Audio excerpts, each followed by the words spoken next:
So many people have said they're going to review my book, and so few have. Why are reviews important, and why aren't they as easy as they feel like they should be? Let's talk about that a little bit today. Hi, my name is Steve Kidd. I'm a third generation minister, international best-selling author of 41 books and counting. Over the course of the last 40 years in business, the last 20 of which I've worked exclusively with authors, we've helped over 5,000 authors everywhere in the process from writing, publishing, marketing their books to bestseller, and all the things, especially that come beyond that. What is the ongoing process for marketing your book, for visibility and valuable? Because in the end, that's what your book really is about making you visible and valuable.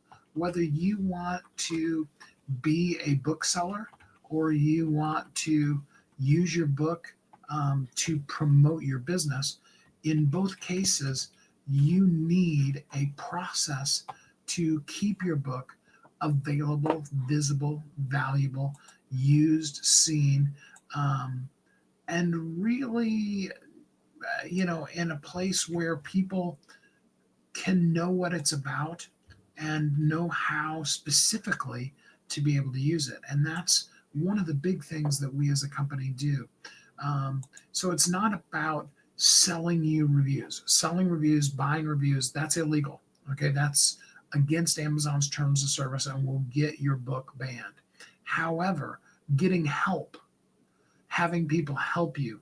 So, there are lots of ways where we can help you get that done. Get real, legitimate people who actually physically buy your book, read your book, and leave you a review. Because here's the truth, and we've all faced it. So, you may feel like you're all alone in this place, but you're really not. The truth of the matter is that all of us find ourselves having people say, "Oh, I loved the book, man. I'm going to write a review on it," and then crickets. Then they don't. And unfortunately, because of Amazon's kookiness, yes, I said kookiness. A lot of times we end up with people who we know. We've even seen them do the review, and the review doesn't show up because Amazon's algorithm is kind of weird that way. I read a report on Amazon that basically said, if you want to know what Amazon's version of a fully legitimate review would be, it would be a absolute complete stranger who you've never met before and never will meet ever, that accidentally somehow mysteriously finds your book, and then from there decides that they want to, read the book. And after they've read the book, they absolutely love the book and they leave you a review, so that there is absolutely no connection between you and them ever. Well, let's face it, that's not real. That's not true. Okay. Whether you're talking Terry Brooks or you're talking, the book Who Moved My Cheese or The Four Agreements or a book that Oprah's promoting in Oprah's book club or those kind of things, we find books because, normally because somebody recommends them to us. Now, yes, if you are in a place like I was when my kids were, in elementary school, and I took them to the library every single week, because they were homeschooled, um, uh, you know, then yeah, you may have, you may get to the place where you've read all the books by your favorite authors and you're waiting for them to bring out the next one in the series. And you do begin literally going into your favorite genres of books and literally judging books by its cover. Because of my reading level, not necessarily, although I do have a high reading level as well, but because of the reading speed that I had, and especially had back then, um, I mean, I actually technically have it now, but I read more of my clients' books these days than I do, just reading for fun. But, I would literally judge the book by, is it thick enough that until next, that it'll last me during the time that, and one of the things I would do with teaching the kids to read is I would read then too. I mean, more is caught than taught is a hugely important parenting technique. And so, I needed something that was going to last the whole week.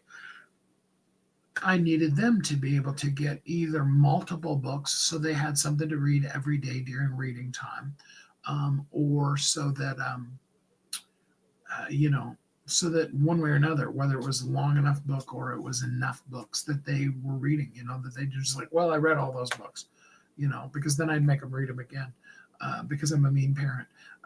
Ask any of my kids, they'll be glad to tell you what a horrible, awful tyrant I was. But seriously, the truth of the matter is, the reality of it is, and I hope you can hear me because my mixing board makes it sound like maybe I don't have any volume, and I apologize if I'm totally illegible today. But anyway, we'll do this anyhow. Uh, you know, so that is, hey, uh, La Flame World. Interesting, cool. Glad to have you here with us. So why reviews? Well, number one, it's the way we are as a society. Whether it be Yelp or even Google Maps, things like that. When a place comes up, it has a rating. If you are like I was a couple of weeks ago, you're in a town that you aren't don't live in or have never been to, and you're looking for some place to be able to have lunch. You you look at the reviews. What does it say about it? I mean, I know I want this type of food, but why do I choose this place over that place? And we look at both the star rating as well as what are people saying about it. And that is how we kind of make our choice on things. And it goes all the way up to products. I mean, these days, if you want to buy a car, you go online and you research and you see what other people, what Consumer Reports, what all of those kind of things say about the vehicle. All those kind of things. That review is the primary way that we make determinations about things. So that's why they're important. But secondarily, and maybe it's actually number one, but it's secondary in the way our minds look at it, is those are the signals that people are buying it. When your reviews are continuing to tick up, in other words, you're getting more and more of them. When people go and they look and they see, hey, yeah, somebody reviewed this, yesterday, last week, within the last month, it makes the thing look more legitimate. Versus you go and you wonder, how come this place that has all these rave reviews hasn't had a review in the last 6 months, the last 2 years? What happened? Did it go way downhill and people are just, kind of, they don't want to diss their local person, so they're just not saying anything? What's the reason? Did they change manager and the new manager is a real jerk? And have you said, I was looking at somebody's book the other day, and it had a lot of really great reviews, but the recent reviews were all really trashing the person, like calling them a scam artist and saying that the book was totally, and the last three reviews in a row, as well as the only review this year and the only two reviews they got last year, were totally saying negative things about them. Now, it's going to happen. People are going to say derogatory things about us. We can't help from that. But if we have a continuous process of people reading and reviewing our book, the bad stuff will diminish. Our rating will go up, and those bad reviews will fall off the list. Well, I mean, they won't completely go away, but they'll be so far down that people won't dig, 2, 3, 400, and yeah, that's a process. You're not going to get to 2 or 3 or 4. Or I saw a book the other day that had like 25,000 reviews. Okay, very cool. Typically, that's an effort. That's going to take some time. Even if you are on a nationally syndicated television show, that's a talk type of show, and you launch your book out on it, and you get literally hundreds of thousands of copies of your book that sell right initially, right in that very first day. um, you're lucky if you get even 0.5% of those people that are going to review it. In fact, probably way less than that. And of that, you're going to get mostly all people that are just going to give it a star rating and they aren't going to say anything about it. So having somebody actually legitimately say, hey, this book was good and here's why, and they say legitimate things, that's really worth it. Now, again, you can't pay for reviews. That's against Amazon's terms of service. However, the process, you can pay a company like mine to be able to come in and oversee the process for you. There's a lot of follow up. You want to know how to do it yourself. Everything's time versus money. Okay. You can spend your own time or you can spend the money to have us spend our time to make sure the person gets the book, not just that they say, hey, yeah, I want to get that book, but they actually do purchase the book on their account and then follow up. Did you like the book? Did you read the book? Follow up. Hey, what did you think about the book? Would you like to leave a review with the book? Okay, that's not, that's paying for our time to do the follow up for you versus you spending your time doing the follow up. You could do the same thing yourself on social media and in other communities and things like that. It can very quickly become a multiple person full-time job doing that, depending on how many reviews you want to get. And if you want to make a run at the New York Times bestseller list, you need to have 10,000 sales, and a percentage of those are going to leave reviews, but you're going to need to have 10,000 sales in a week. Okay. And then it's still not guaranteed because, New York Times, we won't even get started on that. But, it's just the way that process works. It is the buying signal. When your book has reviews and they're current and it's continually being reviewed, and those are verified purchaser reviews. Amazon says right there, they say, verified purchaser, they got it in paperback, they got it in ebook form, what have you. Specifically what format they bought the book in. When you have those kind of signals, people know, hey, this book is really something that people are interested in. I want to check it out too. Glowing descriptions are great. The truth of the matter is glowing descriptions don't really help you as far as people finding your book. Having great reviews will help you massively with your ranking. But having a massively wonderful description, it won't do anything because Amazon's going to queue off of about the first 60 characters of the description. And they're looking for what do these words say are the search terms we want to put it in. And if it's like, I saw one today that I was looking at where it was like fun, compelling, memorable, adventurous.